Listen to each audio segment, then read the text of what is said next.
Bismillahirrahmanirrahim. Assalamualaikum warahmatullahi wabarakatuh.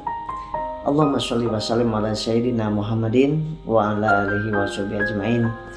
Sahabatku, di hari Ahad ini ataupun hari apa Anda melihat video ini, mudah-mudahan sahabat-sahabat semuanya diberikan perlindungan oleh Allah Subhanahu wa taala.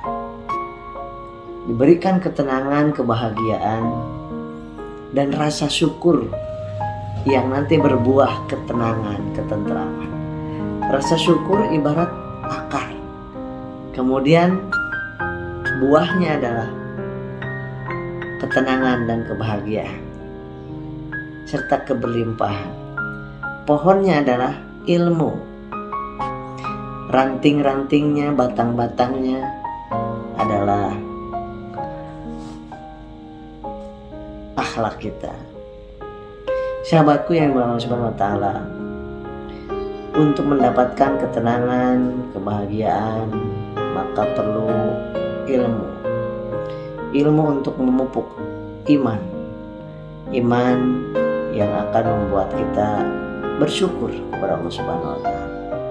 Maka ketika kita bersyukur akibat dari iman yang meningkat, iman diawali dari banyakin tentang ilmu tentang syukur, ilmu tentang mengenal Allah, ilmu tentang ketauhidan, ilmu tentang psikosomatis yang betul-betul untuk solusi. Bagaimana ilmu gizinya, ilmu tidurnya, ilmu makannya, semuanya dengan ilmu. Kata Rasulullah, kalau ingin mendapatkan kesuksesan dunia wajib dengan ilmu.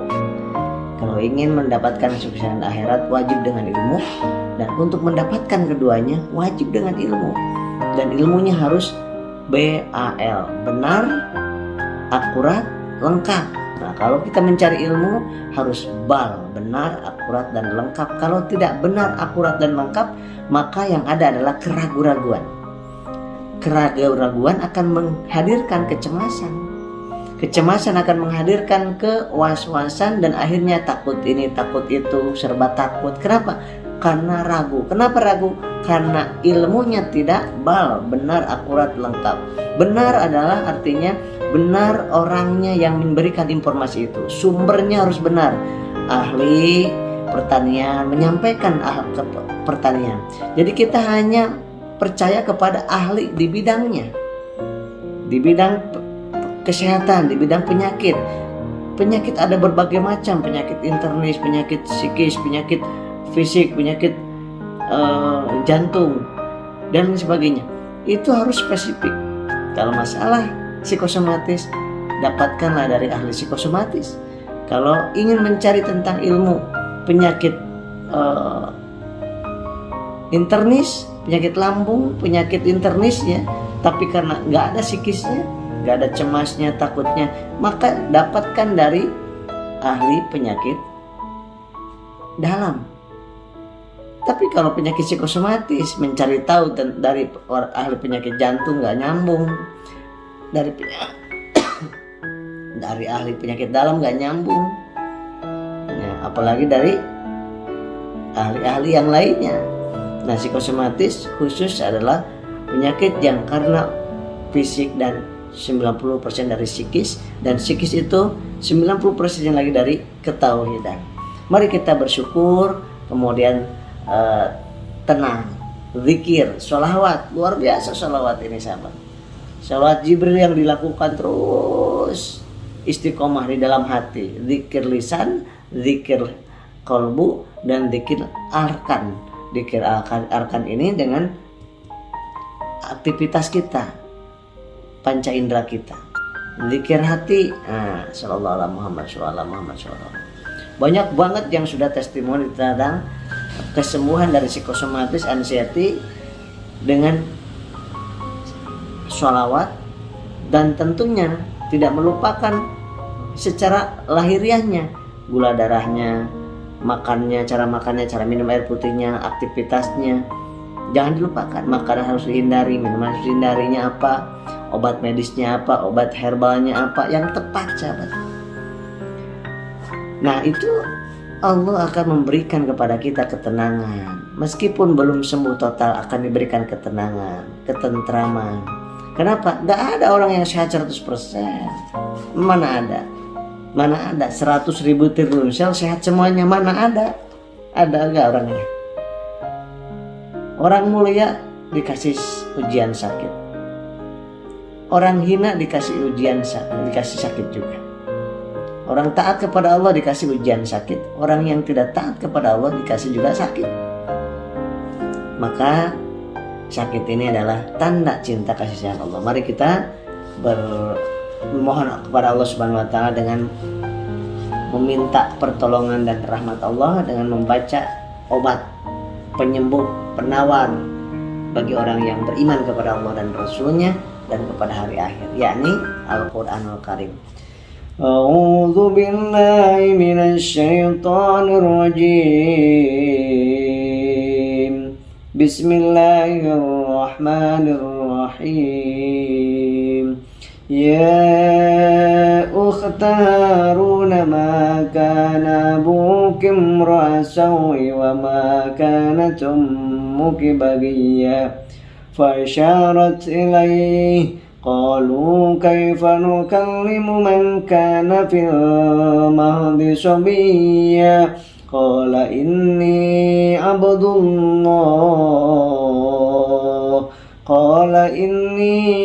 الله آتاني الكتاب وجعلني نبيا وجعلني مباركا أينما كنت وأوصاني بالصلاة والزكاة ما دمت حيا وبرا بوالدتي ولم يجعلني جبارا شقيا والسلام علي يوم ولدت ويوم أموت ويوم أبعث حيا ذلك عيسى ابن مريم قول الحق الذي فيه يمترون ما كان لله أن يتخذ من ولد وما كان لله أن يتخذ من ولد سبحانه إذا قضى أمرا فإنما يقول له كن فيكون وإن الله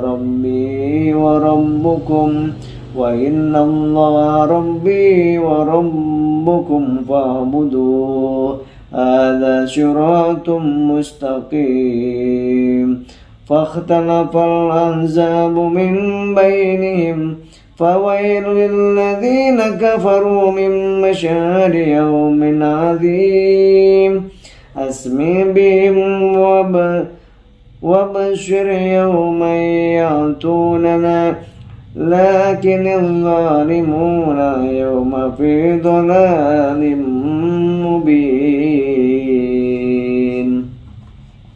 وأنذرهم يوم الحسرة إذ قضي الأمر وهم في غفلة وهم لا يؤمنون إنا نحن نرث الأرض ومن عليها وإلينا يرجعون Sadaqallahul Azim. Sahabatku yang dimuliakan Allah Subhanahu wa taala, kita baca Al-Qur'an satu huruf, dua huruf, tiga huruf, satu ayat, dua ayat, terbata-bata, tidak apa-apa. Allah suka kepada terus belajar. Yang terus belajar, terus memperbaiki bacaan Al-Qur'annya, dan akan menenangkan hati kita, menenteramkan jiwa kita, memperbanyak pertolongan Allah hadir kepada kita. Betapa banyak orang yang sudah berobat ke sana kemari, puluhan juta, bahkan ada yang ratusan juta. Sembuh? Tidak sembuh. Kenapa? Kurang minta tolong kepada Allah bisa jadi. bisa jadi hanya mengandalkan makhluk, bisa jadi hanya mengandalkan obat. Makhluk dan obat tidak ada apa-apanya kalau tidak diizinkan oleh Allah, kalau tidak ditolong oleh Allah Subhanahu wa taala. Sedangkan Allah tanpa obat, tanpa makhluk, Allah mampu menyembuhkan kita, sahabatku. Tetapi kita diwajibkan ikhtiar, karena ikhtiar kita adalah amal soleh kita, agar supaya kita dapat nilai plus daripada kesembuhan dan proses penyakit kita. Banyakin sholawat, banyakin istighfar, insya Allah kita diberikan ketentraman, kebahagiaan, dan bacaan Al-Quran kita akan menolong kita di yaumil mahsyar nanti, di yaumil barzah nanti, dan akan memberikan syafaat kepada kita yang membacanya di dunia, di akhirat juga mendapatkan kita syafaat dari Al-Quran ini. Sahabatku yang dimuliakan Allah Subhanahu wa taala, jangan sia-siakan waktu kita hanya untuk mengeluh tentang penyakit. Tidak ada gunanya dan tidak ada untungnya, juga tidak ada berubah apapun kecuali membuat kita semakin menderita. Dipakai enjoy saja. Yang penting ikutin saya cara makannya, makanannya, minumannya ya. Makannya yang boleh nasi, air putih, teh manis, air kunyit, ayam, tahu, tempe ya. Sop-sopan tanpa kol, kemudian timun, dan buahnya cuman pepaya dan jeruk manis. Selain itu jangan. Minumnya cuman satu yang boleh, air zam-zam, air kunyit, air putih, teh manis, tehnya sedikit aja, gulanya gula pasir atau gula batu. Titik, sudah. Itu saja. Bismillah. Dan lakukan aktivitas pura-pura sehat di hadapan Allah Subhanahu wa taala. Ya.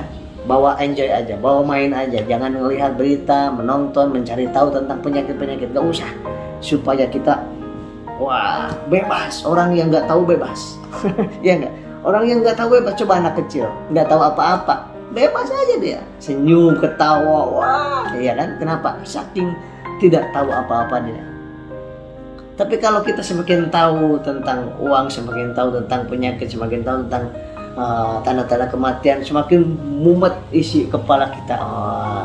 Banyak pengetahuan tentang mengenal Allah, tentang hari yang luar biasa, tentang surga, tentang orang-orang yang semangat dalam dunia dan akhiratnya. Salam dari saya, mudah-mudahan diberikan kebahagiaan, ketentraman, aktivitas, bisnis, usaha, aktivitas. Udah lakukan kebaikan demi kebaikan ya. Insya Allah sehat jiwanya, sehat jiwanya, sehat jiwanya, sehat raganya. Kita pasti bisa, karena Allah maha bisa, Allah maha baik, Allah maha sayang, Allah maha oke, dan Allah memiliki semua apapun yang ada di dunia dan di akhirat. Assalamualaikum warahmatullahi wabarakatuh.